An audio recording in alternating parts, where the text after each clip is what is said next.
Lalu seberapa besar peluang pemakzulan Bupati Pati Sudewo dalam Pansus DPRD dan seberapa besar fraksi partai pendukung Bupati Sudewo di Pansus untuk menyetujui tuntutan pemakzulan? Kita tanyakan langsung pada dosen hukum tata negara Universitas Andalas Ferry Amsari dan juga Ketua Pansus Hak Angket DPRD Pati Bapak Teguh Bandang Walio. Selamat petang Bapak-bapak, semoga dalam kondisi sehat selalu.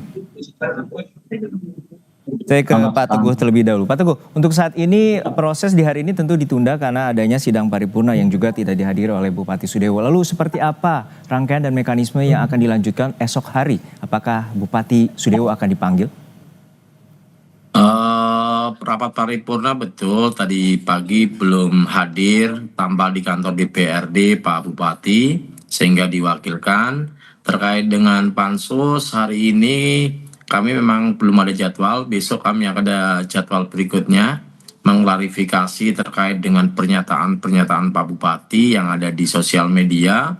Sekaligus kami memanggil beberapa kepala desa karena Pak Bupati menyampaikan di media bahwa itu usulan dari salah satu perwakilan dari kepala desa. Dan untuk saat ini seperti apa petanya, bahwa apakah mayoritas dari fraksi dan juga terutama dari tim pansus ini masih menolak dan juga akan melanjutkan proses?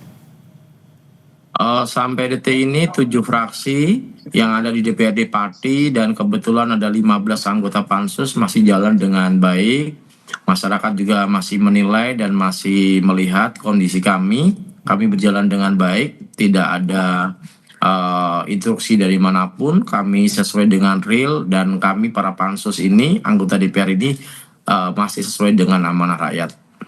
Dari 12 tuntutan atau 12 poin, apa saja yang sudah terutama diusut terkait dengan pemeriksaan dan pembuktiannya di Pansus? Baik, yang pertama kemarin terkait dengan Suwondo, Rumah Sakit Suwondo, terkait dengan pengangkatan direktur, terus pemberhentian 220 tenaga di Suwondo. Yang kedua kita sudah kaitan dengan pajak mulai masuk. Yang ketiga terkait dengan mutasi jabatan yang tidak sesuai dengan aturan main yang ada di Kabupaten Pati. Baik, saya ke Ferry atau Mas Ferry. Mas Ferry, untuk saat ini seperti apa proses yang tengah berjalan, dan ada juga bahwa tekanan ini begitu kuat pada 13 Agustus lalu dan juga saat ini ada rencana tanggal 25, namun tampaknya salah satu dari koordinator mundur dari aksi tersebut. Lalu seperti apa Anda melihat proses pansus yang tengah berjalan di DPRD Pati? Ya, menurut saya prosesnya tidak sebertele-tele ini harusnya ya. Argumentasi yang meletakkan hampir seluruh poin kesalahan Pak Bupati tidak terlalu tepat, karena cukup satu kesalahan yang bisa dibuktikan dengan mudah, beliau sudah bisa dimakzulkan. Misalnya di pasal 76 Undang-Undang Pemerintahan Daerah ya, Undang-Undang 23 tahun 2014, kan disebutkan bahwa seorang kepala daerah dilarang untuk mengeluarkan kebijakan yang menimbulkan keresahan masyarakat. Di titik itu saja sudah cukup untuk menjelaskan bahwa sikap dan kebijakan Pak Bupati yang berkaitan dengan PBB P2 itu adalah sesuatu yang menimbulkan keresahan publik. Belum lagi sikap arogansi yang menyatakan bahwa jangankan 5.000 orang, 50.000 pun akan saya hadapi. Itu kan sebenarnya bisa dilihat sangat terang benerang itu dilakukan oleh Pak Bupati, dibuktikan dengan berbagai media yang ada, dan kemudian itu menimbulkan berbagai polemik di masyarakat sehingga terjadilah demo yang bikin itu. Bagi saya cukup satu itu juga, tidak harus semuanya gitu ya. Kan konsepnya sama dengan impeachment kepala pemerintahan ya. Itu di antara 5 kesalahan cukup satu saja sudah selesai. Nah, argumentasi harus mengumpulkan semua menurut saya agak janggal juga, karena tentu akan ada terbukanya ruang untuk lebih panjang melakukan penyelidikannya dan lebih panjang waktu membuktikan. Padahal bukti-bukti yang sudah nampak di depan mata itu sudah cukup. Jadi jangan sampai juga DPRD dengan segala niat baiknya dianggap mengulur-ngulur waktu ya, terutama terbukanya ruang bagi kepala daerah untuk bernegosiasi dengan masa aksi. terutama gagasan memecah belah publik Baik. ya.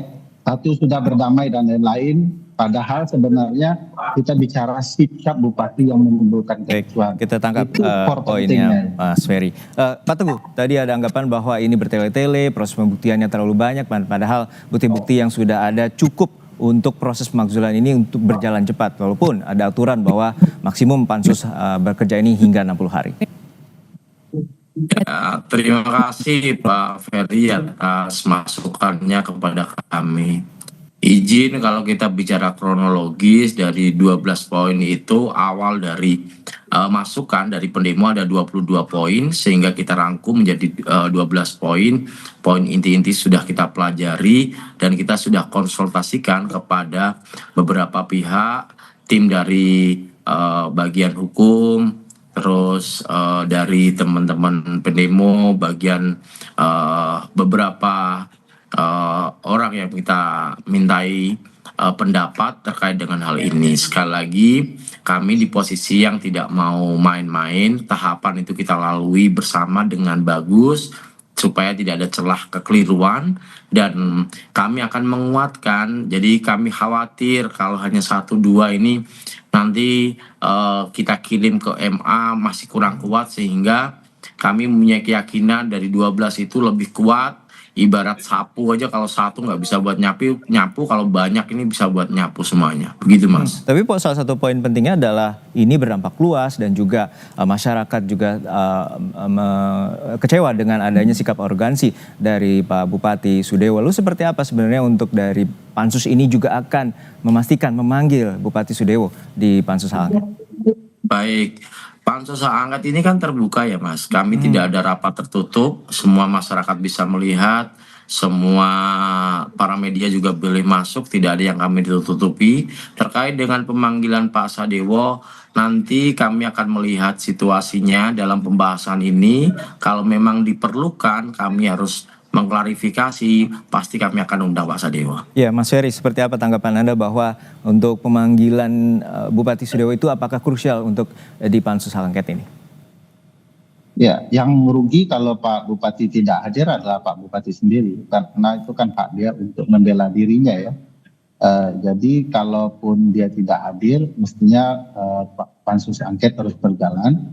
Dan sekali lagi bagi saya mudah sekali membuktikan satu poin yang bisa mengubah posisi atau standing dari Pak Bupati.